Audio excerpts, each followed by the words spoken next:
রাত 9টা থেকে 1:30টা পর্যন্ত সূর্যগ্রহণ পার করতে আমার অবস্থা হলো খারাপ। নমস্কার বন্ধুরা, তোমরা তো জানো আজকে মানে 12ই আগস্ট সূর্যগ্রহণ, আর এই গ্রহণটা ভারতে দৃশ্যমান নয়, তাই আমাদের এদিকে বেশি প্রভাব পড়বে না যেহেতু রাত্রের দিকে হয়েছে। তবুও আমরা মানে যারা প্রেগনেন্ট মহিলারা আছে তাদের এই গ্রহণটা মানা দরকার।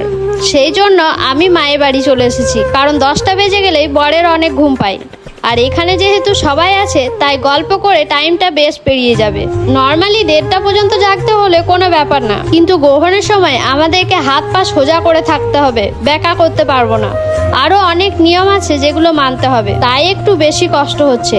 যত সময় পার হচ্ছিল মনে হচ্ছিল আর বসে থাকতে পারবো না, কিন্তু আমি যাতে ঘুমিয়ে না যাই সেজন্য বড় ঘুমাচ্ছে না, বলছে আমি ঘুমিয়ে গেলে তুমিও বসে থাকতে পারবে না, তোমারও ঘুম পাবে, ওই জন্য বসে আছে। মাঝে মাঝে মুভি দেখছে আর আমার সাথে গল্প করছে। খুব কষ্টে সময়টা পার হলো।